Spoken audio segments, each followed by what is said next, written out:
Good morning, ladies and gentlemen. Good morning. Right, I think as people are just the last people filing in, I know that we're keen to hear what the Minister has to say, so I thought it'd be my pleasure to introduce the MP for Bognor Regis and Littlehampton. He's been a serving MP since 1997. Not many people know this, but he's had a mixture of North and South in his background, having studied at Maidstone as well as Leeds and Wakefield. A lawyer by educational training. He then went into taxation as with KPMG, so someone with a strong political bias, but obviously with a strong corporate background, which I think is also important. He served on a number of select committees before serving as a Shadow Minister for Schools from 2005 to 2010 and a Minister of State for Schools from May 2000. He's currently the Minister of State for School Reform. The responsibilities for this role are very wide-ranging, from qualifications and curriculum to behaviour and attendance, the relationship with Ofqual, standards and testing, and obviously the overview of all funding. With such a wide-ranging remit, I will do my very best to see if I can keep the questions on track, but I'm looking forward to a very lively and interactive session. But first of all, I thought it'd be our pleasure to hear from the Minister for School Reform, Nick Gibb.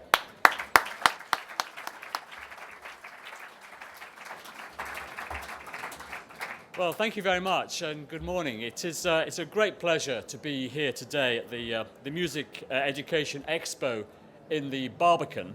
The Barbican, of course, is the home to world-class music, to theatre, to art, to dance, and to film. And the Barbican Centre itself, and the whole of this development of the Barbican residential part as well, was built on a bomb site after World War II, and it is itself an inspiration. The architecture was inspired by Le Corbusier, if I can say that correctly. And I always regard Le Corbusier as, to architecture, what Harrison Birtwistle is to music. Some people love him, and some people don't. And I won't tell you which camp I'm in. But it is a fitting venue in which to be speaking about the importance of music education. As music teachers and others involved in music education, your work helps to build a love of music amongst pupils. And building this love of music is crucial because music shouldn't be the preserve of those who can afford it, whose parents play instruments themselves or listen to music at home. This government's plan for education has focused on raising standards for all and narrowing the gap between disadvantaged students and their peers.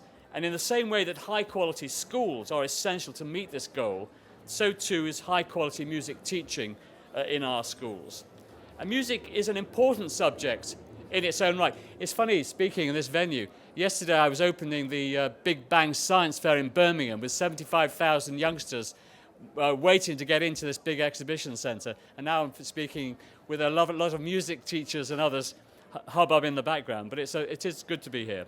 But music is an important subject in its own right, combining intellectual rigour with creativity.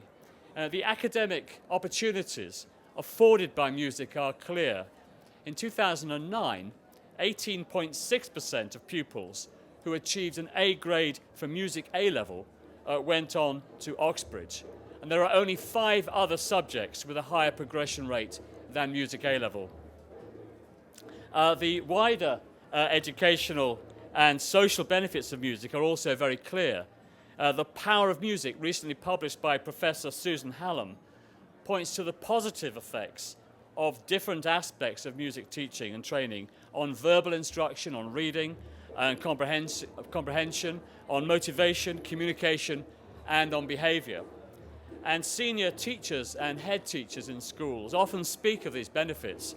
As the assistant head teacher of Hackney New School, which offers all children music lessons, recently said, music has undoubtedly had a huge impact, he said. Not only are pupils enjoying school more, but almost without realising it, they are gaining confidence, resilience, and teamworking skills, which they then bring into other subject areas. The ABRSM Making Music survey in 2014 found that there are particular disparities in music. Children from less well-off backgrounds are less likely to play a musical instrument and less likely to have had music lessons. 40% of children from the lower socioeconomic groups who have never played an instrument said they had no opportunity to learn at school. And that's why when we came into government in 2010, we set out high aspirations. In the remit of the review of music education in England, carried out by Darren Henley, we stated that, and I quote, "Every child should receive a strong, knowledge-based cultural education and should have the opportunity to learn and play an instrument and to sing." Music education was patchy across the country, and we wanted to change that so every pupil could benefit. The Henley Review and the subsequent National Plan for Education were the starting point for music education, were the starting point for our approach and set out the direction of our reforms. Can I just be sure everyone can hear at the back as well? Yes, good, thank you. So through our curriculum review, music remained a statutory subject in the national curriculum. So every child in maintained schools must learn a musical instrument, must learn music from the age of 5 to the age of 14. The new national curriculum introduced in September is particularly important in tackling disadvantaged, as the focus on setting high expectations for everyone and ensuring that children have access to all of the national curriculum. And alongside the new national curriculum, we've also reformed GCSEs, A-levels and vocational qualifications. The greater rigour and focus on knowledge and skills in the study of music throughout key stages 1 to 3, including exposure to a wide range of music and composers, and teaching children how to read and write music using standard staff notation, will mean that music is an option for more pupils at GCSE. And the new, more rigorous GCSE will in turn prepare students better for progression to A-level and beyond. Across all subjects, the importance of high-quality teaching is known to be the crucial factor in delivering better outcomes for pupils. And we're fortunate to have some excellent music teachers working in our schools. And I was lucky enough to be able to present Classic FM's Primary School Music Teacher of the Year award to Katie Crozier last year. Katie teaches at 2 schools in Huntingdonshire and has delivered significant improvements for pupils there. And at her school, where she's taught since 2008, she's transformed the approach to music. The school has gone from having no orchestra and a choir of just 8 members to a 50-member orchestra and a choir of 100 singers. And while there's a great deal of good practice, we also want to make sure that there is support available for teachers who may need it, in particular practical help for non-specialist primary school teachers. And I'm delighted that Classic FM and the ISM, who you've just heard from, are going to compile and give schools access to 100 pieces of classical music that every child should be familiar with by the time they leave primary school. It was at my primary school, listening to a piece of classical music on a tinny tape recorder every time we had assembly, that introduced me to classical music and developed my love of classical music ever since. If it hadn't been for those assemblies, I would have never have listened to some of the great classical pieces of music since leaving school. And being familiar with the best-known classical works, I think, is as important as reading the canon of English literature. Music has been important for me personally, and my suggestions for pieces to include would range from Beethoven's Fifth Symphony to Parry's setting of I Was Glad, and of course Allegri's Miserere, which I still remember singing as a choir boy. But I have to say, I did not sing the top C. That was for Arthur Woolhouse, the very brilliant chorister in our choir. And I very much hope that there will be a strong engagement from those within the teaching profession with ISM and Classic FM as we develop that list of 100 classical pieces. And these initiatives highlight that our ambitions can't be achieved by acting alone.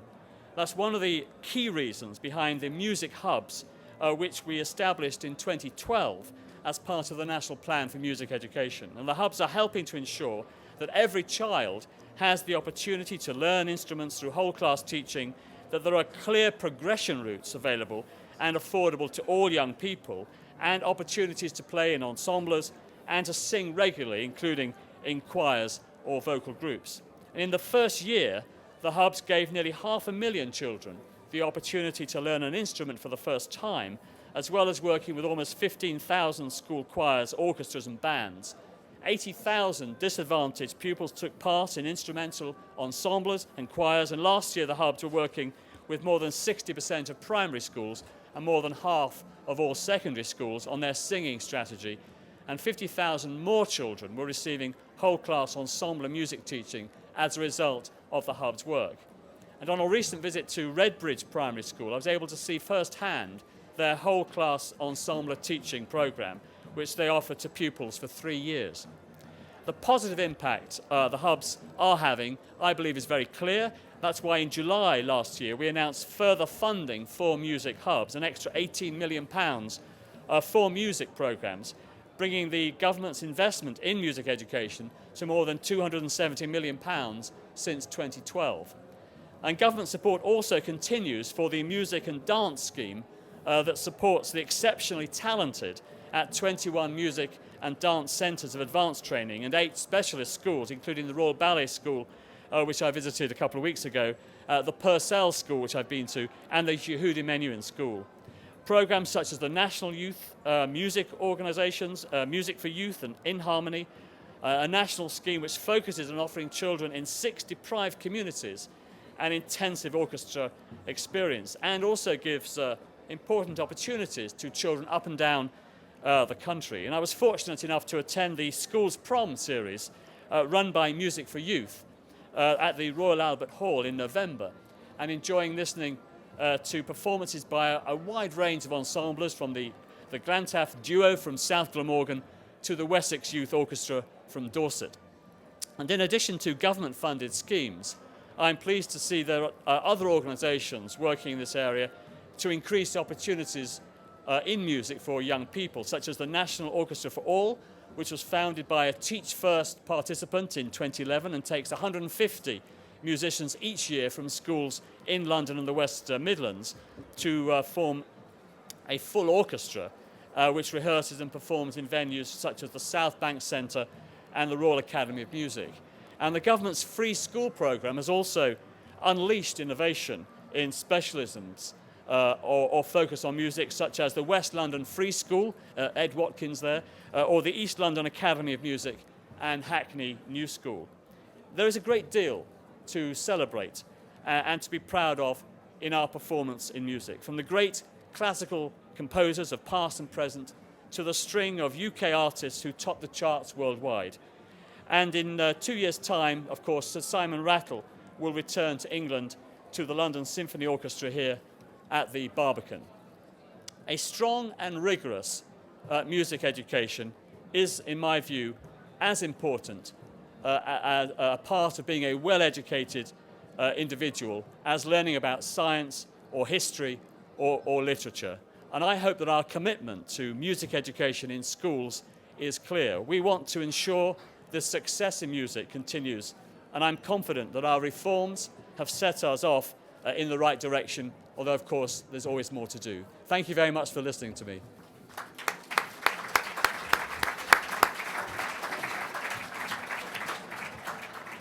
Well, Nick, thank you very much for that. And can I just say that you can probably hear far better at the back than we can at the front. The noise that's coming over here is really quite disconcerting. So I have to say fair play and top marks for, for ploughing on, especially when the gentleman was a very enthusiastic bongo player behind us halfway through. I'm going to throw the floor open to questions, but just to get things kicked off, we had a Twitter campaign asking people to quiz the minister. And one of the overwhelming questions that came back, so if I can just kick off with this, is saying that every year of this conference, a teacher has stood up and said, when Ofsted came to inspect our school, music wasn't inspected. In many cases, the timetable was changed so that music wouldn't even feature on that day. How can a school truly be deemed as outstanding when music hasn't been assessed as part of that offering? And what do you feel about that? Well, there's never any conference, education conference, where Ofsted doesn't appear. I always like to time when the first mention of Ofsted comes up. But Ofsted are required to ensure that every school offers a broad and balanced curriculum. These inspections are short. They can't inspect every type of lesson. We no longer do the subject specialisms approach that used to happen. But I don't see how a school that doesn't have a library, that doesn't have good music education, can be regarded as providing a broad and balanced education. But we don't have limiting judgments anymore in Ofsted, but they have to take a global view of the school. And it may be that it's good in every area except music, in which case those issues are generally raised with the school. But they do have to demonstrate a broad and balanced curriculum and a broad and balanced approach to education. Thank you. Questions from the floor?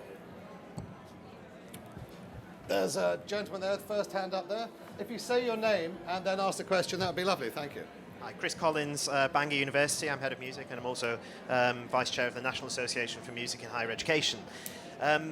It's very good to hear that you are very much aware of the transferable skills that come out of a music education, and your quote about the number of students with A-level passes in music going on to Oxbridge is also very interesting there, the figures that you quote.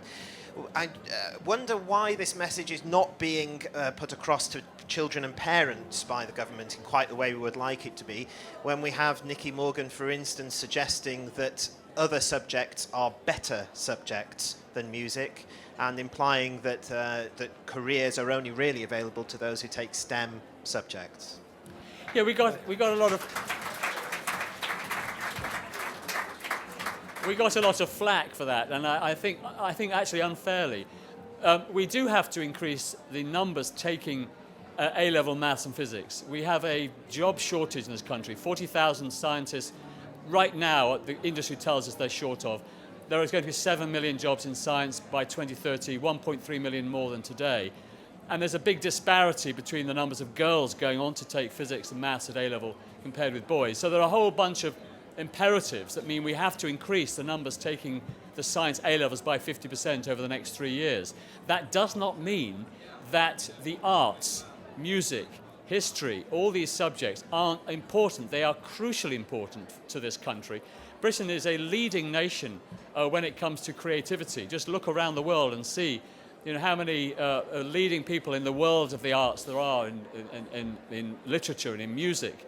But just because we are trying to raise the numbers taking the sciences does not mean we want a diminution in the numbers taking those art subjects. Quite the contrary. We need to what we're trying to do in education overall is to raise levels of education right across the board. And just because we want more scientists doesn't mean we don't also want more historians, more musicians, and more artists coming out of our schools. Thank you. The lady in the blue. That's you. I'll get you next, sir. My name is Jane Cutler and I run an educational charity called Da Capo Music. When we talk about music engagement with children, we often head first for instrumental work. And I think the most important place is within the classroom. Every child should start music at the age of 5, as you said, or probably before. But our classroom teachers are ill prepared to take what I would deem to be an adequate music lesson, because they get 3 hours of time on their teacher training courses. That's 3 hours within a 3-year course to study that subject, to teach it. So it's not a surprise that Is many there a schools... question, Jane? There is. When are we going to get teachers who can deliver what we're promising that we're delivering? My mother, it's a very good question. My mother was, until she retired, a primary school teacher. I know I'm too young to have a mother who's retired, I realise. But she was a primary school teacher throughout her career, and she could play the piano. And we moved house every couple of years because of my father's job. But my mother never had a problem finding a teaching position in a primary school, wherever she went, because she played the piano. And I know it is very hard to make sure we always have in every primary school somebody who can play an instrument.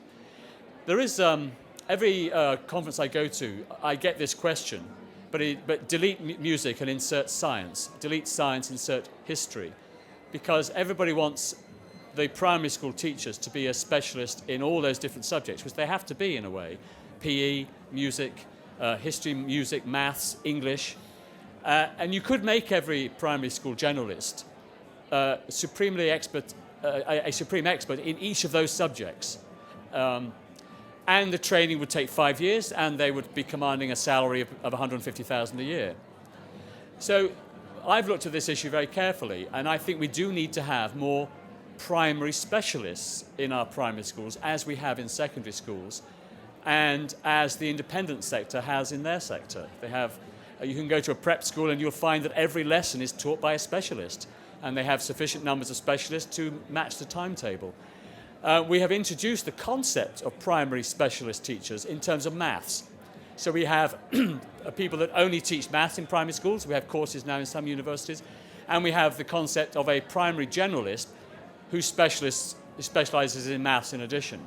These are very small beginnings. We've just started these courses in some of the universities. There is a case for doing so in other subjects, like music as well. There really is. Because I do think there are some subjects that do require you to be able to play an instrument, to be able to teach it, to have that confidence, to be able to teach it, to teach singing, but this is something that we have to look at more generally across how we reform our primary schools in this country. But it's a very good question. It's a very challenging question. I mean, I don't think you just solve it by increasing the 3 hours to 6 hours in teacher training. Thank you. Gentleman in the white shirt. Thank you very much. David Barnard. I want to put aside all the wonderful things that you talked about to one side and ask you just to look at some reality things as well, which is that across the country, more and more instrumental teachers are losing their jobs or going on to zero-hour contracts or becoming self-employed. That is a reality. Gloucestershire Music Service lost their teachers a couple of years ago, Milton Keynes, Wiltshire Music Service is now under threat. That is a defragmentation, a breaking up of a workforce that provided a superb service for schools and for all the music activities that you describe. So what is your funding plan going to be for the future under your government, and how are you going to repair this damage? Because we could see in 10 years' time no more music services in the way that we've had them before. Well, local authorities have had to deal with a very huge constraints on public finances as we have had to bring down the public sector deficit. These big issues about the economy and about excessive public spending in the period leading up to 2010, we've had to bring down that deficit from 150 billion in 1 year, and it has to come down to zero by 2018-19. But the way to ensure that we get those funding levels back is to have a strong economy and strong growth, and that is a key priority of certainly my party in government. This will be one of the issues at the general election. Having said that, we have put a significant amount of public money into local music services through the music hubs, £270 million since 2012. And if you just listen to what I'm saying, listen to what Nicky Morgan has said, we are committed to ensuring we have better quality, increasing quality of music provision in schools at the local authority level. That is our desire. And although I can't tell you what the public spending figures will be after 2016, because that's subject to another spending review, I hope you will have gathered from what I've been saying today that we are committed to high quality music teaching and music provision in instruments and choirs and so on in our school system, because we think it's part of being an educated person. We think it's part of increasing aspiration. We think it's part of closing the attainment gap between those from less well-off and well-off backgrounds. So it's part of our overall objective in terms of our plan for education. And you should be under no illusion that we don't want increasingly high-quality instrumental teaching in schools and music teaching in schools. Thank you. There's someone from the back. We've had the front. There's a lady in the back there with her hand up. Thank you. If we can try and keep the questions briefer, then we can actually have a chance for more questions. And I'll try and be brief. Okay, my name's Rhian Frankham. I'm a secondary school teacher in Oxfordshire. My question is referring to the data you said about 40% of low-income families can't afford to have music lessons.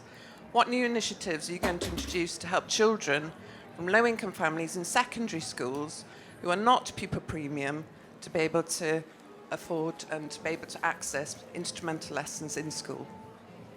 Well, it's a very good question, and we do want to have more of these whole class ensemble teaching of music. But ultimately, they do require payment for teachers to come in from outside. But I have seen in many schools these lessons being paid for by the school, and obviously this is an issue of school funding. Again, it goes back to the question earlier of how do we ensure more funding goes into these areas. That is about economic growth, that's about prosperity. The more we keep our economy on course, the more we have the levels of employment and economic growth that we're generating at the moment, the more we'll be able to do this in the future. But no politician can stand here and say, we'd like free one-to-one instrumental music lessons for all children in all secondary and primary schools in our country, because the cost is prohibitive. But the steps towards that, of course, depend on how wealthy the country is.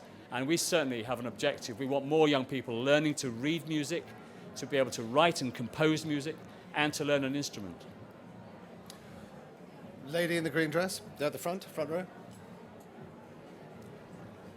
And I'll get you at the back, sir, the one next. Thank you.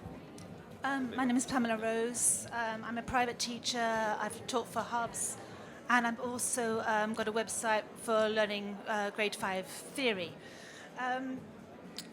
I was very pleased to hear that you are interested in the high quality of music teaching, because at the moment, private music teachers and music teachers, peripatetic music teachers who are employed by Hubs do not need to have any music qualifications whatsoever.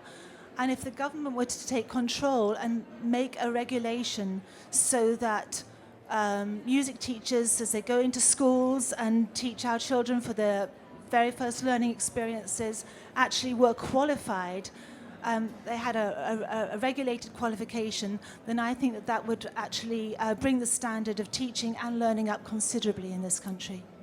Okay, that was more of a statement than a question, I will but a think very on valid that. statement. Would you like to respond? I will think about that, yes. I mean, there is always this issue about qualifications. You know, what if, Paul McCartney came into a school and wanted to teach the guitar? You know, I would jump at that chance. It would be a pity to regulate him. No, maybe not, but I totally agree with you, and I want all children to be able to read music, frankly. But when you pass these regulations, there are sometimes unintended consequences, and it would be a pity to exclude some of the great composers, some of the great orchestra leaders from around the world from coming into schools because of that. But I do take your point. We have to make sure that the peripatetic music teachers are of high quality. Okay. Not on a regular basis. Question from the back. Yes, thank you. My name's Will Green. I'm a primary school teacher, music teacher in Tower Hamlets. And a lot of the things you said were about the positive things that are happening were in stark contrast to what Robin Habberton said at the Westminster Education Forum before Christmas, where he, as the head of Ofsted Music Inspection, he said it's really poor what's going on out there on the whole. And where it does happen, it's the famous word patchy, and even where it does happen, it might not be of a very high quality, the music education that's going on. That's the picture. Despite lots of people's good work, that's the general picture. I'd have thought a good place to start would be in the younger years. If you're going to really change something over, you need years to do that, decades. So you start with the youngest children, which I would say, because I'm a primary teacher. But what I've been trying to find out is how many music specialists there are in primary schools in this country. And I can't find it out. Nobody seems to know. Do you know? No. I don't think that's the kind of data that we collect centrally.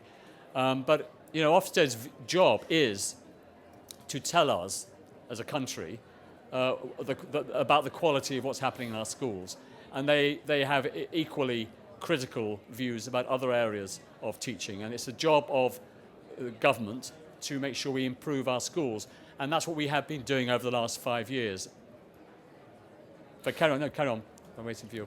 Say improving schools, step one is finding out what's going on in schools. Yeah. The fact that nobody knows how many primary music specialists there are in the country suggests that it's not really being taken that seriously. Well,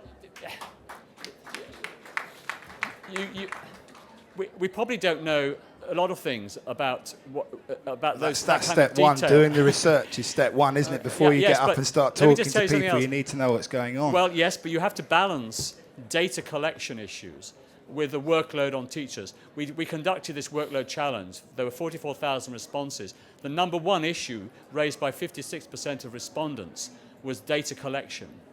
And I don't want to put more burdens on schools by continually asking for more and more details. Now, we have Ofsted They are charged with providing us with a view about individual schools, the quality of individual schools, and a view about the school system as a whole. And then we take policy decisions to react to that. We have improved schools over the last 5 years. A million pupils now, more pupils today, are in good or outstanding schools than they were 5 years ago. No one says the job is done. There's a lot more to do to improve matters in the future. But so far, I think we've done a good job in raising standards. There's more to do. There's more to do in raising the quality of music education. There's more to do in raising the quality of reading. Could you maths. ask the DFE to see if they can find out how many primary will music try. specialists there are? Just for me. Yeah, I will take on board your comments, but I don't want to do things that are going to impose bureaucratic burdens on teachers. Okay, that will be the last question. Then we'll ask Nick to just do a sum-up statement, if I may. Gentleman there. Stephen Lustig from SJ Music. Do you think the PR of teaching music in schools might be helped if your fellow ministers could talk a bit more about their own experiences of learning music as children, and if that could be more prominent in their biographies? We all learn about how brilliant they were as sports people and debating societies, but we never hear about their music experiences. I think that's a very good point. I'll tell you mine, if you wish.